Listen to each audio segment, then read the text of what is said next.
صلو علی الحبیب صلی اللہ تعالی علی محمد صلی اللہ علیہ وسلم۔ بصرہ میں ایک بزرگ رحمت اللہ تعالی علیہ مسکی کے نام سے مشہور تھے۔ ان کو لوگ مسکی کہا کرتے تھے، اور مشک کو عربی میں مسک کہتے ہیں، لہذا مسکی کے معنی ہوئے مشک بار، یعنی مشک کی خوشبوؤں میں بسا ہوا، یعنی بزرگ کو لوگ خوشبوؤں والا کہتے تھے۔ وہ بزرگ ہر وقت خوشبودار اور مہکا مہکے رہتے تھے، لوگ ان کے قریب آتے انہیں خوشبو آتی تھی، یہاں تک کہ وہ جس راستے سے گزر جاتے وہ راستہ بھی مہک اٹھتا، وہ راستہ بھی خوشبودار ہو جاتا، اور جب داخل مسجد ہوتے تو ان کی خوشبو سے لوگوں کو معلوم ہو جاتا کہ حضرت مسکی رحمت اللہ تعالی علیہ تشریف لائے ہوئے ہیں۔ اچھا، کسی نے عرض کی کہ حضور آپ کون سی خوشبو لگاتے ہیں اور اس خوشبو پر کتنا خرچ کرتے ہیں؟ تو اب حضرت مسکی نے کیا کہا؟ کہتے ہیں میں نے آج تک کبھی خوشبو نہ خریدی ہے نہ لگائی ہے، میرا واقعہ بڑا عجیب و غریب ہے۔ میں بغداد معلیٰ کے ایک خوشحال گھرانے میں پیدا ہوا، جس طرح امیر لوگ عمراء اپنی اولاد کو تعلیم دلواتے ہیں، میری بھی اسی طرح تعلیم ہوئی۔ میں بہت خوبصورت بھی تھا اور با حیا بھی تھا۔ میرے والد صاحب سے کسی نے کہا اسے بازار میں بٹھاؤ تاکہ لوگوں سے گھل مل جائے اور اس کی حیا کچھ کم ہو۔ چنانچہ مجھے کپڑا بیچنے والے تاجر کی دکان پر بٹھا دیا گیا۔ ایک روز ایک بڑھیا نے کچھ قیمتی کپڑے نکلوائے، پھر بزاز یعنی کپڑے والے بزنس مین سے کہا کہ میرے ساتھ کسی کو بھیج دو کہ جو پسند ہوگا انہیں لینے کے بعد قیمت اور کپڑا ہم واپس کر دیں گے۔ گھر لے جاتے ہیں مختلف کپڑے اور جو چوز کرنا ہوگا چوز کر لیں گے۔ اب وہ کپڑے کے جو تاجر تھا اس نے حضرت مسکی کہتے ہیں میں نوجوان تھا، مجھے بھیج دیا اس بڑھیا کے ساتھ۔ میں بڑھیا کے ساتھ جب گیا تو وہ مجھے ایک عظیم الشان محل میں لے آئی، اور اس میں ایک بڑا ہی بہت ہی ڈیکوریٹڈ آراستہ کمرہ تھا۔ میں وہاں چلا گیا، کیا دیکھتا ہوں کہ زیورات سے آراستہ خوش لباس ایک جوان لڑکی تخت پر بچھے ہوئے قالین پر بیٹھی ہے۔ تخت و فرش سب کے سب زرعی ہیں، ڈیکوریٹڈ ہیں، اس قدر نفیس تھا کہ میں نے پہلے ایسا کمرہ کبھی نہیں دیکھا تھا۔ مجھے دیکھتے ہی اس لڑکی پر شیطان غالب ہوا، وہ ایک دم میری طرف لپکی اور مجھے برائی کے لیے آمادہ کرنے لگی، بے حیائی اور بدکاری کے لیے آمادہ کرنے لگی۔ میں نے گھبرا کر اس لڑکی سے کہا اللہ سے ڈر، مگر اس پر شیطان پوری طرح مسلط تھا۔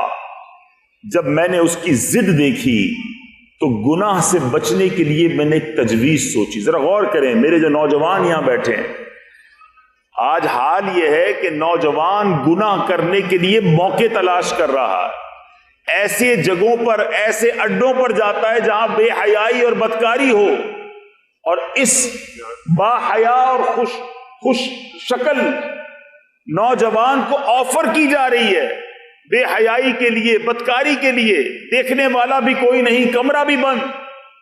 مگر اس نوجوان کو خوف خدا کیسا تھا، کہتے ہیں کہ میں نے اب ایک تجویز سوچی، اب کیا کروں؟ کہتے ہیں میں نے کہا کہ مجھے استنجا خانے میں جانا ہے، مجھے ٹوائلٹ میں جانا ہے۔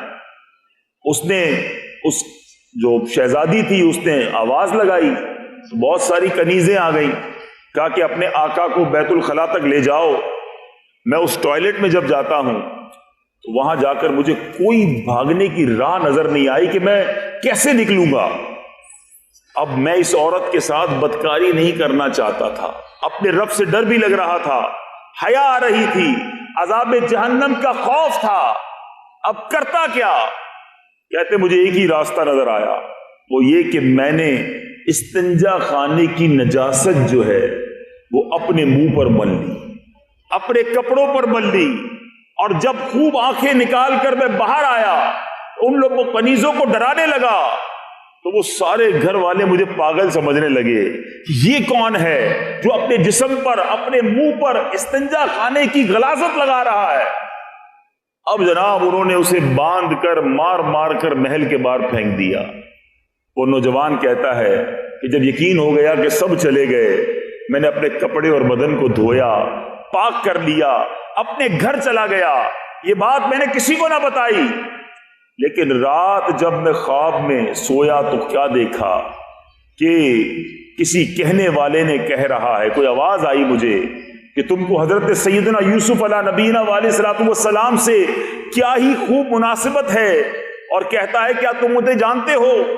میں نے کہا نہیں. تو انہوں نے کہا کہ میں جبرائیل ہوں. حضرت جبرائیل علیہ الصلوۃ والسلام تشریف لائے. اس کے بعد انہوں نے میرے منہ اور جسم پر اپنا ہاتھ پھیر دیا. اسی وقت سے میرے جسم سے مشک کی بہترین خوشبو آنے لگی.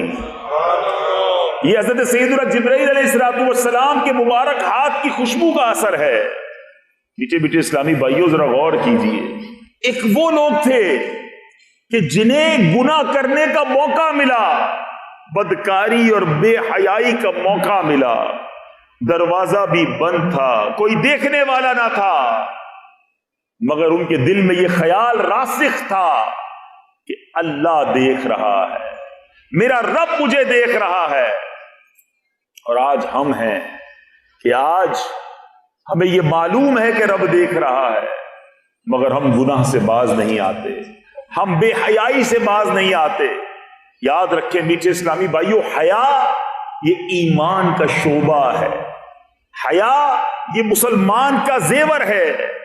مگر آج جس قدر بے حیائی عام ہوتی جا رہی ہے, آج لوگ بے حیائی کو کچھ سمجھتے ہی نہیں ہیں. مرد و عورت کے گفتگو کرنا, دوستی کرنا, ایک دوسرے سے ملاقات کرنا, فلمیں, ڈرامے, گانے, باجے, آج شادی کے فنکشنز, آج یہ مخلوط تفریح گاہیں, یہ ہماری حیا کا جنازہ نکال رہی ہے.